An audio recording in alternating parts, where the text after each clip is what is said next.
열왕기상 18장 1절부터 21절까지입니다. 우리 함께 봉독하겠습니다. 가서 아합에게 보이라. 내가 비를 지면에 내리리라. 엘리야가 아합에게 보이려고 가니 그때 사마리아에 기근이 심하였더라. 아합이 왕궁 맡은 자 오바댜를 불렀으니 이 오바댜는 여호와를 지극히 경외하는 자라. 이세벨이 여호와의 선지자들을 멸할 때에 오바댜가 선지자 100명을 가지고 50명씩 굴에 숨기고 떡과 물을 먹였더라. 아합이 오바댜에게 이르되 이 땅의 모든 물 근원과 모든 내로 가자. 혹시 꼴을 얻으리라. 그리하면 말과 노새를 살리리니 짐승을 다 잃지 않게 되리라 하고 두 사람이 두루 다닐 땅을 나누어 아합은 홀로 이 길로 가고 오바댜는 홀로 저 길로 가니라. 오바댜가 길에 있을 때에 엘리야가 그를 만난지라. 그가 알아보고 엎드려 말하되 내 주 엘리야여 당신이시니까. 그가 그에게 대답하되 그러하다. 가서 내 주에게 말하기를 엘리야가 여기 있다 하라. 이르되 내가 무슨 죄를 범하였기에 당신이 당신의 종을 아합의 손에 넘겨 죽이게 하려 하시나이까.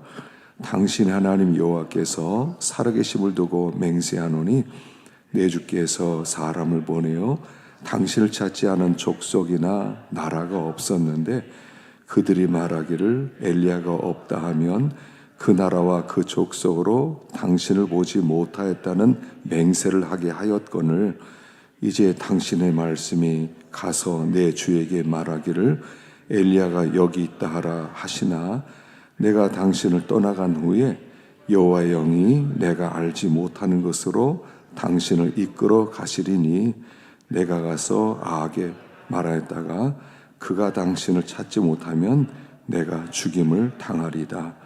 당신의 종은 어려서부터 여호와를 경외하는 자라.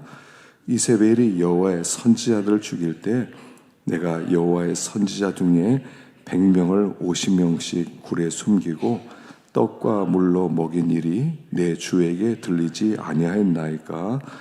이제 당신의 말씀이 가서 내 주에게 말하기를 엘리야가 여기 있다 하라 하시니 그리하면 그가 나를 죽이리이다. 엘리야가 이르되 내가 섬기는 만군의 여호와께서 살아계심을 두고 맹세하노니 내가 오늘 아합에게 보이리라. 오바댜가 가서 아합을 만나 그에게 말하매 아합이 엘리야를 만나러 가다가 엘리야를 볼 때 아합이 그에게 이르되 이스라엘을 괴롭게 하는 자여 너냐. 그가 대답하되 내가 이스라엘을 괴롭게 한 것이 아니라 당신과 당신의 아버지의 집이 괴롭게 하였으니 이는 여호와의 명령을 버렸고 당신이 바알들을 따랐음이라. 그런즉 사람을 보내 온 이스라엘과 이세벨에서 상해 바알의 선지자 450명과 아세라의 선지자 400명을 갈멜산으로 모아 내게로 나오게 하소서. 아합이 이에 이스라엘의 모든 자손에게로 사람을 보내어 선지자들을 갈멜산으로 모으니라. 엘리야가 모든 백성에게 가까이 나가 이르되 너희가 어느 때까지 둘 사이에서 머뭇머뭇하려느냐. 여호와가 만일 하나님이면 그를 따르고 바알이 만일 하나님이면 그를 따를지니라 하니 백성이 한마디도 대답하지 아니하는지라. 아멘. 이 말씀에 은혜 있으시길 바랍니다. 좀 이스라엘 백성이 3년 반 동안의 기근으로 고통을 당하고 있었습니다. 그래서 수많은 사람들이 아우성을 치고 수많은 사람들이 고통을 당하게 되었습니다. 그때 하나님은 엘리야에게 사렙다 과부 집으로 보내죠. 그리고 사르밧 과부 집에서 아들이 죽는 모습을 보게 합니다. 그리고 나서 한 사람의 죽음이 얼마나 큰 고통을 주는지를 깨닫게 하고 그를 위하여 자기의 목숨을 걸고 아이를 기도로 살려내는 모습을 우리는 생각해 보았습니다. 하나님이 엘리야를 사르밧으로 보낸 것은 그를 훈련시키기 위함이었다 하는 것을 우리는 생각해 보았습니다. 우리는 다 훈련이 필요한 사람들이에요. 우리는 부족한 게 참 많습니다. 허물도 참 많습니다. 연약한 것도 참 많습니다. 생각과 몸이 따로 노는 것이 우리들 자신입니다. 그래서 때때로 하나님은 우리를 훈련, 여기 그런 재련소 같은 데 보내서 엘리야를 훈련시키고 더 큰 싸움을 준비시킨 것처럼 하나님 우리를 그렇게 단련하는 곳으로 보내서 우리를 재련하시고 찌꺼기를 제거하게 하시고 그리고 더 큰 영적 전투를 이렇게 시행할 수 있도록 우리를 길러주신다 하는 것을 생각해 보았습니다. 자, 드디어 오늘 본문에 하나님이 비를 주시겠다 하시죠. 1절 보겠습니다. 1절 시작. 많은 날이 지나고 제3년에 여호와의 말씀이 엘리야에게 임하여 이르시되 너는 가서 아합에게 보이라. 내가 비를 지면에 내리리라. 3년이 지났어요. 3년 반 동안 비가 내리지 않았습니다. 하나님이 징계를 하신 거죠. 너희들 이래도 회개하지 않을 거냐 하고 그들에게 3년 반 동안 징계를 하셨습니다. 그런데 그들이 변하지를 않아요. 3년 정도 기근이 생기면 왜 이런 기근이 왔을까? 우연히 생기진 않았을 텐데 어떻게 이런 일이 생겼을까? 그들이 깨닫고 그리고 우리가 하나님을 버렸기 때문이다. 돌아와야 되는데 돌아오질 않아요. 3년 동안이나 징계를 받았는데 왜 이런 일이 생겼는지를 그들이 깨닫지 못했다는 겁니다. 그래서 하나님이 어떻게 하시냐면 할 수 없다. 내가 비를 주마 하고 하나님이 먼저 비를 주시겠다고 말씀하시는 겁니다. 우리 하나님께서 이제 항복하시고 이젠 끝났다 이런 게 아니에요. 이제 이 방법이 아니니까 다른 방법으로 내가 너희들 돌아오게 하겠다 이런 뜻입니다. 우리 하나님은 포기가 없어요. 하나님의 사전에는 포기라는 것이 없어요. 우리 하나님은 한번 사랑하시고 중간에 취소한다든가 변질되지 않으세요. 한번 사랑하는 것은 끝까지 사랑하세요. 하나님이 내 거야, 내가 너를 구원하겠어. 그럼 하나님이 끝까지 포기하지 않고 마침 하나님을 사랑하도록 만드세요. 이게 하나님의 열심이에요. 우리에게 구원을 맡긴 것이 아니라 하나님께서 우리에게 찾아오셔서 우리로 하여금 하나님께 돌아가도록 만드시는 거예요. 어떤 일을 행해서라도 우리 하나님은 포기하지 않으신다는 거예요. 난 너희들을 반드시 사랑하고야 말겠어. 그리고 너희들의 사랑을 받아내고야 말겠어. 하나님은 우리보다 고집이 더 세요. 우리도 고집 만만치 않지 않습니까? 우리는 한번 우리 나름대로도 우리가 뜻을 세우면 우리도요 쉽게 포기하지 않는 것이 인간이에요. 우리도 참 강팍해요. 근데 하나님은 우리들을 어떻게 해서든지 돌아오게 하신다는 거예요. 그래서 기근을 주기도 하고 또는 홍수를 주기도 하고 또는 전염병을 보내기도 하고 아니면 전쟁을 일으키기도 하고 어떻게 해서라도 우리를 돌이키시는 하나님이라는 거예요. 우리의 구원은 하나님의 열심에 달리는 것이에요. 우리는 쉽게 변하지 않아요. 사람은 쉽게 항복하지 않아요. 그러나 하나님은 반드시 항복을 받아내고야 마시겠다 하는 거예요. 그래서 우리 하나님이 그래 내가 비를 주겠다. 그래서 회개하지 않는 그들에게 먼저 찾아오셔서 그들에게 은혜를 베풀어 주시는 것을 볼 수 있습니다. 우리 하나님의 사랑은 변함이 없어요. 우상을 섬길 때도 하나님을 사랑하셨어요. 하나님을 떠날 때도 하나님을 사랑하셨어요. 그들이 회개하지 않지만 하나님은 사랑하셨어요. 우리 하나님은요 죄 짓는 순간에도 사랑하세요. 그게 하나님 사랑이에요. 죄 지니까 하나님 나 너네를 사랑하지 않아. 그렇지 않았어요. 우리가 우리 자녀들을 사랑할 때 자녀가 죄를 진다고 사랑 안 해요? 죄를 졌으니까 너 밥 먹지 마 이렇습니까? 아니에요. 우리 아이들은 끝까지 사랑하잖아요. 우리 하나님도 마찬가지예요. 그들이 이렇게 우상을 섬기고 하나님을 떠나고 그럼에도 불구하고 찾아오셔서 내가 물 줄게. 힘들지? 내가 물 줄게.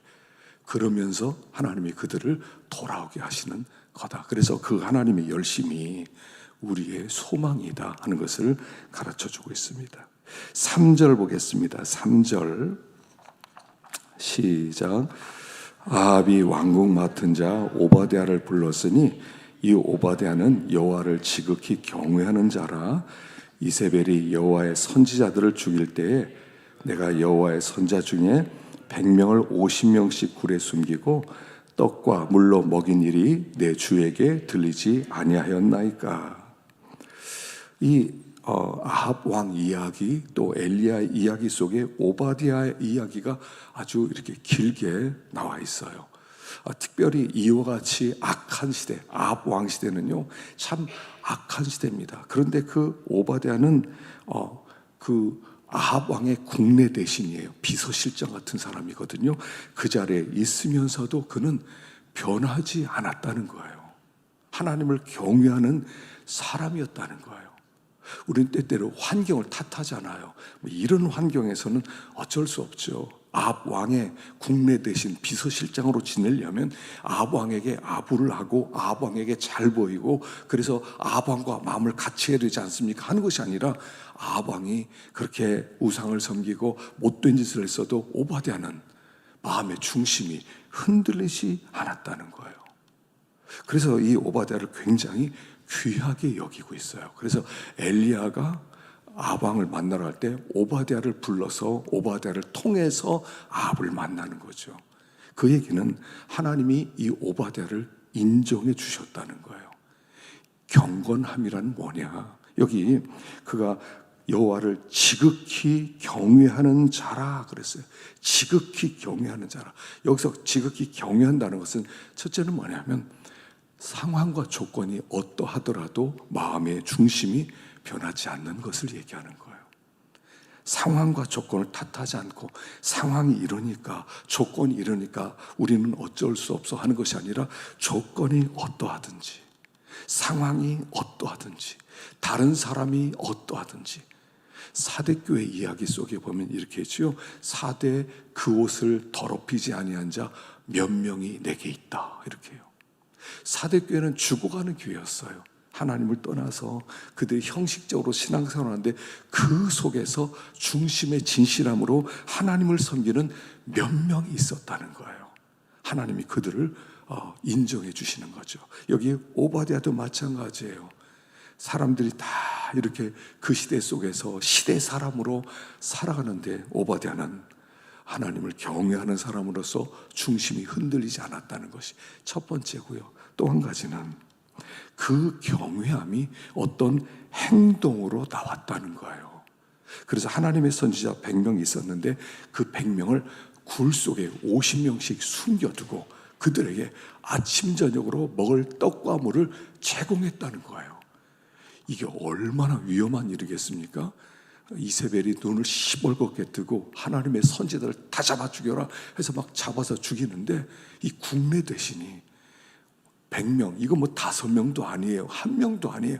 50명씩 굴에 이렇게 놔두고 그들에게 생각해 보세요. 얼마나 많은 떡과 얼마나 물을 아침 저녁으로 갖다 줬겠습니까? 목숨을 거는 거예요. 그게 경외하는 마음이라는 거예요. 경외는 중심의 진실함만 있는 것이 아니라 그것이 행동으로 나타나는 거예요. 하나님을 두려워한다는 행동으로 나타남. 그래서 참된 경건은 고아와 과부를 환난 중에서 돌아보는 것이다 이렇게 얘기하죠. 그래서 하나님을 경외한다면 그것이 어떻게 표현이 돼요. 요셉 같은 사람은 보디발의 아내가 동침하자 그랬을 때 할 수 없습니다는 행동으로 나왔어요.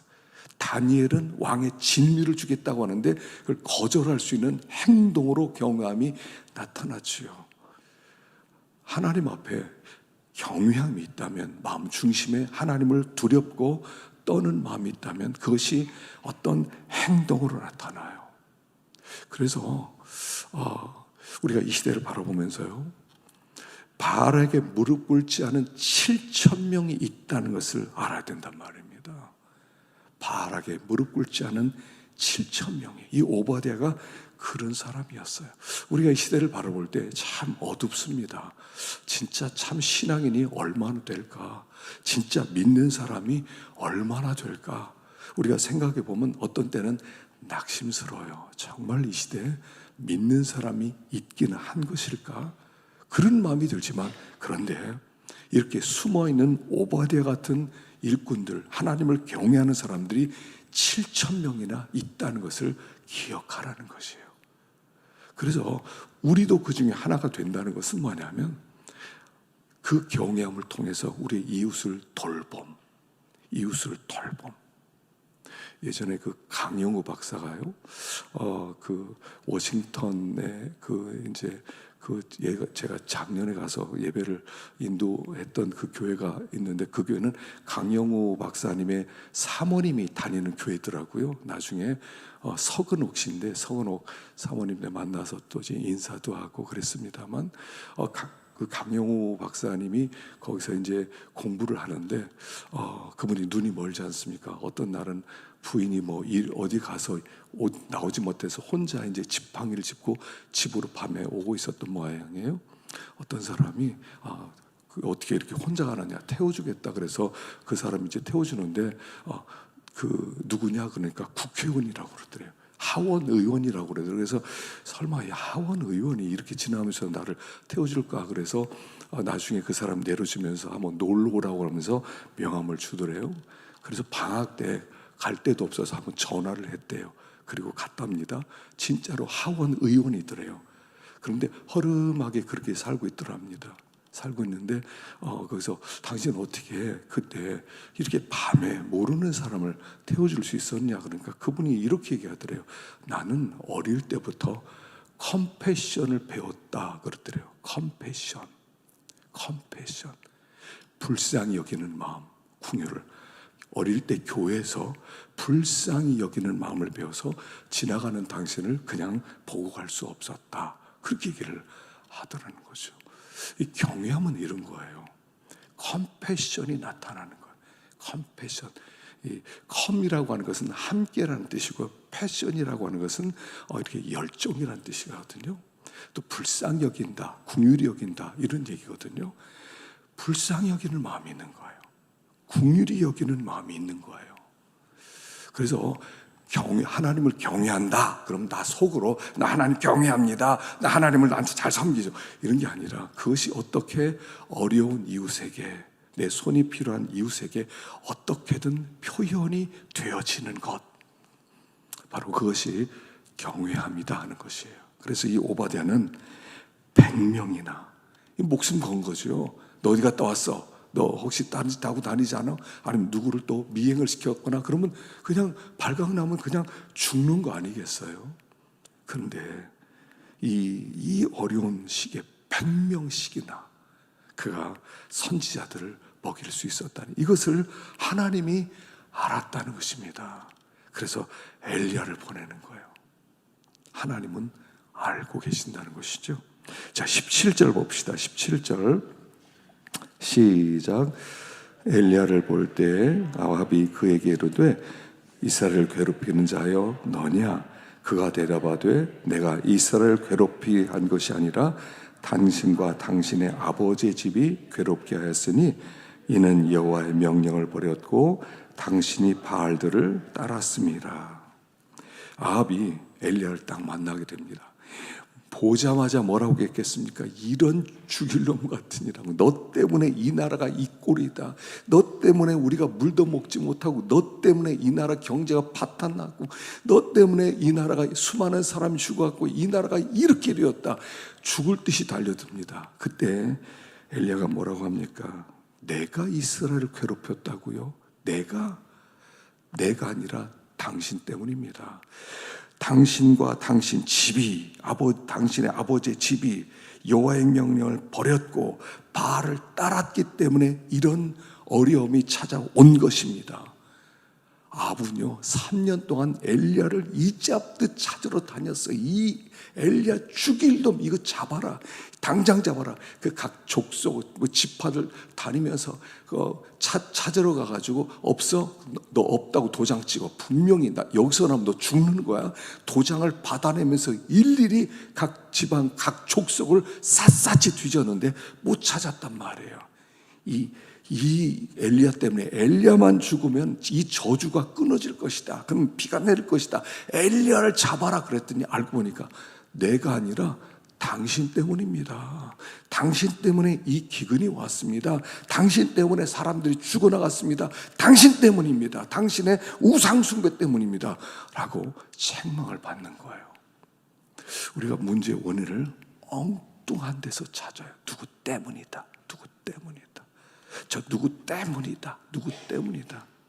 이런 얘기가 있어요. 시대가 이렇게 악해지면 의인은 내 탓입니다. 그런데요, 악인은 시대가 악해서 그렇다는 거예요. 내 탓이라는 말을 한 번도 안 한다는 겁니다. 우리 시대가 이렇게 된 것은 누구 책임일까요? 물론 정치가들이 문제가 있을 수 있죠. 어떤 지도자가 문제 있을 수도 있죠. 그런데 진짜 중요한 게 뭐겠어요? 우리 교회가 기도하지 않았기 때문 아닐까요? 내 탓일 수 있다는 거예요. 그 사람도 하나님을 모르잖아요. 저 세상은. 저 사람들은 어떻게 살아야 되는지 모르잖아요. 그냥 욕심을 부리면서 그냥 나름대로 그냥 살아가는데 우리는 알잖아요. 하나님을 알잖아요. 하나님이 살아계시고 하나님이 진노하신다는 것을 아시지 않습니까? 그 죄는 항상 원인을 나 밖에서 찾아요. 아담이 너 왜 선악과 먹어서 아이고 제가 안 먹으려고 그랬는데요, 하나님이 만들어주신 하와가 먹으라고 그랬어요. 하와에게 너 왜 먹었냐? 저 뱀이 먹으라고 그랬어요. 하나님은 어떻게 하세요? 그 뱀을 먼저 저주하시고 하와를 저주하시고 아담을 저주하시고 네 책임이라는 거예요. 네 책임이라는 거예요. 여러분, 문제를 해결하는 첫 번째 방법은 뭐냐면 원인을 밖에서 찾지 말라는 거예요. 밖에서 누구 때문이다. 그 얘기는 뭐겠습니까? 난 의로워. 난 털끝만큼도 잘못한 게 없어. 다 저 세상의 탓이고 또 지도자 탓이고 저놈 탓이고 이놈 탓이고 이놈 탓이고 그러고 있다는 거예요, 우리가. 아합이 얼마나 기가 막힙니까? 지금 자기가 우상숭배해서 하나님이 진노하셔서 우르를 주지 않았는데 저 엘리야가 저주해서 저렇게 비가 안 온다고 엘리야 잡아서 죽이라고 하고 있었단 말입니다. 마음속에 분노를 품고 내가 원인이고 내가 근원인데 왜 붕이 오지 않을까? 나에게 문제가 있다는 거예요. 왜 하나님의 축복이 막혔을까? 나 때문이라는 거예요. 근데 이게 나 때문입니다라고 고백하는 게 굉장히 큰 믿음이란 말입니다. 내가 잘못했습니다. 내가 문제합니다. 내가 죄인입니다. 이렇게 사람들은 말하지 않는다는 거예요. 다 다른 누가. 그러니까 마음에 이 불만은 해소가 되지 않아요. 증오도 해소되지 않고 미움도 그대로 남아있고 다 다른 사람 탓해요. 누구 때문이다. 우리가 하나님이 보실 때는 사실 누구겠습니까? 나를 바라보라는 거예요. 너에게 문제의 원인이 없는 거냐? 너에게 이 기근의 원인이 없는 거냐? 너 때문에 수많은 사람들이 죽어가는 거 아니겠느냐? 그럼 이 음성이 좀 들려야 돼요. 그래야 회개가 나오는 거예요. 남의 탓입니다 그럴 때는 우리는 회개할 게 없어요. 다 남의 탓인데 내가 왜 회개합니까? 난 죄가 하나도 없는데. 문제는 그대로 남아있어요. 그대로 남아있어요. 사실은 엘리야가 아합 만난 이유는 이거 하나 때문이에요. 당신 때문입니다. 당신이 돌이켜 회개하면 그때부터는 모든 게 새롭게 시작됩니다. 이 말을 해주고 싶은 거예요. 오늘 성경이 우리에게 하고 싶은 말은 바로 이거일 수 있어요. 바로 네가 문제다. 네가 문제다. 내가 문제다. 내가 문제다. 내가 문제다 그래 하나님 앞에 통곡이 나오죠. 나 때문에 그렇게 많은 사람이 울었겠구나. 나 때문에 그렇게 많은 사람이 죽었겠구나. 나 때문에 그렇게 많은 사람이 굶어 죽었겠구나. 하나님, 죄인입니다. 불쌍히 여겨주세요. 이게 깨진 마음이에요. 이게 회개하는 마음이에요. 깨진 마음을 하나님이 기뻐하세요. 깨진 마음. 그래서 다윗이 주께서 상하고 통회하는 마음을 멸시치 아니하리이다. 우리 하나님은요, 하여간 내가 죄인입니다. 두 손 들고 나오면 하나님 다 받아주세요. 다 받아주세요. 무슨 죄를 지었어도 괜찮아요. 우리 하나님은 다 받아주세요. 그 껍데기로 나와요. 그럼 받을 수가 없어요. 야, 가증하다요. 가증하다. 뭐 잘못도 하나 했는데 뭐하러 기도하냐? 잘못도 안 했는데 뭐 회개하냐? 회개할 것도 없는데 하나님은 받을 수가 없어요. 탕자가 주님 앞에 뭐라고 나옵니까? 아버지 앞에. 아버지, 하늘과 아버지 앞에 죄를 범했습니다. 하늘과 아버지 앞에. 탕자 형은 뭐라고 합니까? 나는 아버지의 명을 섬겨 한 번도 어김이 없었습니다. 난 잘못한 게 하나도 없습니다. 하지 않습니까? 하나님 누구를 받으시는 거예요? 누구를? 그래서 문제의 원인이 나에게 있구나 하는 순간 아픔이 오는 거예요. 여러분, 회개는요, 아픈 거예요. 아픈 거예요. 하나님의 마음을 이렇게 아프겠구나. 하나님과 마음이 하나 되는 거예요. 아, 하나님이 아프셨겠구나. 아프셨겠구나. 하나님, 불쌍히 여겨주세요. 불쌍히 여겨주세요. 그럴 때 하나님이 막혔던 문을 확 열어주시는 것이다 하는 것입니다. 21절 시작. 엘리야가 모든 백성에게 가까이 나가 이르되 너희가 어느 때까지 둘 사이에서 머뭇하려느냐? 여호와가 만일 하나님이면 그를 따르고 바알이 만일 하나님이면 그를 따를지니라 하니 백성이 한마디도 대답하지 아니하는지라. 머뭇한다는 것은, 둘 사이에서 머뭇한다는 것은 가운데 서서 그냥 하나님과 바알을 둘 다 붙들고 있는 그런 상태다 하는 겁니다. 두 주인을 섬기고 있는 상태다 하는 겁니다. 자, 둘을 붙잡았다는 것은 무슨 뜻이냐면 하나도 붙잡지 못했다는 뜻이에요. 하나님과 세상을 붙잡고 있다, 나는 붙잡고 있다고 그러지만 사실은 하나도 붙잡고 있지 못하고 있다는 뜻이에요. 자, 참 신이라면, 참 하나님이라면, 나 하나님도 반섬기고요, 나 저 우상도 반섬기겠어, 이걸 원하는 신이 어디 있겠냐는 거예요. 우리가 어떤 사람과 결혼하면 내가 당신 한 50% 사랑하고 내 다른 여자 50% 사랑하겠습니다. 어떤 여자가 오케이 50%라도 좋습니다 할 여자가 어디 있겠냐는 거예요. 여기 하나님과 바알을 붙잡고 있다는 것은 하나도 붙잡고 있지 않다는 뜻이에요. 하나님과 세상을 섬긴다고 하는 것은 하나님을 섬기지 않고 있다는 뜻이란 말이에요. 하나님을 섬긴다는 것은 전폭적으로, 그래서 하나님은 사랑할 때 어떻게 해요? 마음을 다하고 힘을 다하고 뜻을 다하고 목숨을 다해서 주 너희 하나님을 사랑해라. 다하여 전부로 너의 혼신을 다하여 나를 사랑하라. 이게 하나님을 사랑하는 방법이라는 거예요. 하나님을 사랑하는 방법은 전심으로 사랑하는 거예요. 바알이 진짜 신이라면 바알도 전심으로 나를 사랑하라고 할 거예요. 하나님이 진짜 신이라면 하나님이 전심으로 나를 사랑하라고 할 거예요. 여러분들이 섬기는 하나님은 어떤 하나님이세요? 한 90%만 섬겨도 된다고 하십니까? 50%만 섬겨도 된다고 하십니까?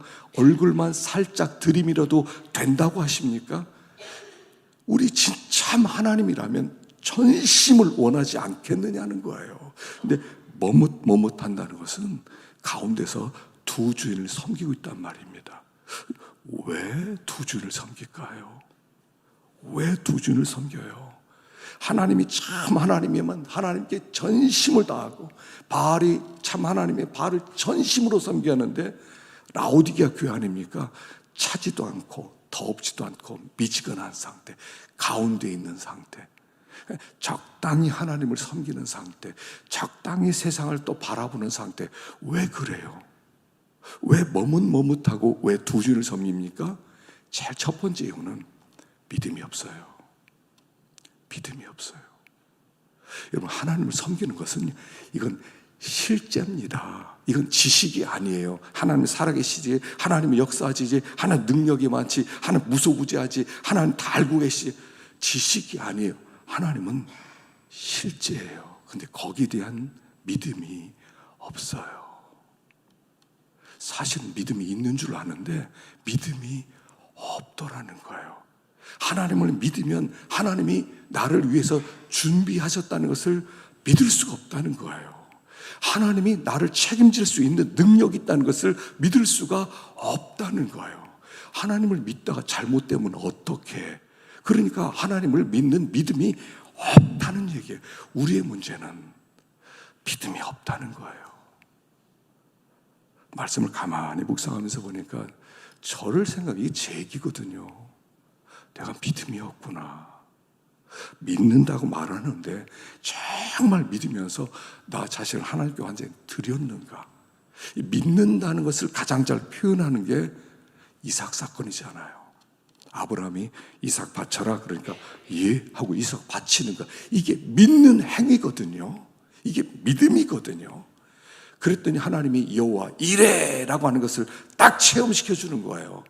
나는 준비해 놨어. 너를 위해서 준비해 놨어. 이걸 만나는 거거든요. 이게 하나님을 만나는 사건이에요. 아, 하나님은 살아계셔서 모든 걸 준비하는 하나님이구나 하는 것을 알게 되는 거예요. 믿으면 알게 되는 거예요. 지식이 믿음이 아니라 내가 전폭적으로 하나님께 나 자신을 던져버리는 거예요. 하나님의 말씀을 그대로 순종해 드리는 거예요. 그러면 하나님이 우리를 만나주시는 거예요. 나는 여호와 이레 하나님이야. 그래서 순양을 만나는, 이게 성경 전체 얘기예요. 믿어라. 내가 너를 위해 준비한 것을 너는 보게 될 것이다. 나를 믿어라. 내가 그러면 예비한 모든 것을 너는 누리는 축복을 얻게 될 것이다. 그 얘기를 하고 있어요. 근데 여호와 이레 하나님을 만나지를 못해요. 아, 네네 알았습니다. 그래서 언젠가 바치지요. 아, 바치야죠. 근데 바치지는 않아요. 안 믿는다는 얘기거든요. 우리가 그러잖아요. 믿는다 그러면서 딱 전폭적으로 하나님 의지하고 막 부르짖고 하나님께다 그러진 안 하잖아요. 안 믿어요. 믿음이 없어요. 아, 믿음이 없구나. 믿는다고 말은 하는데 실질적으로는 안 믿고 있었구나 하는 얘기예요. 첫 번째는 믿음이 부족해서 그래. 두 번째는 세상을 사랑해요. 세상이 아직 좋아요. 세상을 포기할 마음이 없어요. 세상의 즐거움, 내가 가진 그 꿈을 아직까지 포기하고 싶지 않아요. 그래서 전적으로 하나님께 헌신하고 하나님 앞에 자기를 드리지를 못하는 거예요. 드리지를 못해요. 여러분, 신앙생활은 뭐냐면요, 순교하는 거예요. 우리 이제 계시록 6장이 들어가면 이제 순교 얘기가 나와요. 여러분, 우리는 언젠가 이렇게 죽을 겁니다. 하나는 순교해서 죽든지 하나는 사망을 당하든지 언젠가는 죽어요. 근데 순교는 의도적으로 하나님께 나를 드리는 거고, 사망이라고 하는 것은 그냥 버티다가 사망이 나를 삼켜버리는 거고요. 단절되는 사건이에요. 안 죽으려고 발버둥 친다 하더라도 언젠가는 죽게 돼 있어요. 순교냐 사망이냐는 거예요. 우리는 세상을 사랑해요. 아직 세상을 포기하고 싶지 않아요. 세상에서 뭔가 있을 것 같아요. 여러분, 세상에 뭔가 있을 것 같지 않아요? 세상이 좀 더 즐거운 행복을 줄 수 있을 것 같아요. 세상이 좀 더 나에게 안전을 줄 수 있을 것 같아요. 세상이 나의 피난처가 되어줄 것 같아요. 세상이 정말 나에게 내가 원하는 그 행복을, 궁극적 행복을 줄 것 같아요. 그래서 좀 더 있고 싶은 거예요. 세상이 뭔가 줄 수 있어. 세상이 뭔가 줄 수 있어. 세상이 줄 수 있어. 근데 세상이 주어요? 여기까지 오시면서 내가 원했던 것을 세상이 주셨나요? 그걸 누리셨어요? 이것만, 요것만, 그 다음엔 뭐가 있을 거야. 그 다음엔 뭐가 있을 거야. 고등학교 졸업하고 대학 들어가면 대학 졸업하고 취업하면 취업 졸업하고 결혼하면 결혼해서 아이를 낳으면 뭐가 있을 것 같은데 있으셨어요? 아이들 결혼시키면 그 다음에 뭐가 있을 것 같아요? 뭐가 있어요? 세상은 계속 거짓말을 치는 거예요. 그래서 마귀는 거짓의 아비인 거예요. 세상은 아무것도 주지 못해요. 세상은 빼앗아갈지언정 주지 못해요. 근데 우리 주님은 난 주겠다는 거예요. 너의 생명을 더 풍성하게 주겠다. 하나님께 헌신해버리고 하나님 당신을 믿습니다. 당신 말씀대로 따라가겠습니다 하면 풍성함, 진정 한 번도 누려보지 못했던 그런 평안함과 기쁨을 누리게 된다는 거예요. 우리가 그동안 너무 세상을 사랑해서 세상이 주는 기쁨 가지고 한번 살아버렸고 세상이 주는 행복 가지고 살아보려고 기대하고 살아봤는데 사실은 준다. 뭘 줬어요? 뭘 줬습니까? 뭘 누리고 있습니까? 지금 또 기대만 하고 있잖아요. 요게 끝나면 괜찮을 거야. 요거 끝나면 진짜 오겠지? 진짜로 올 거야. 계속 속는 거예요. 소금을 마시는 것처럼.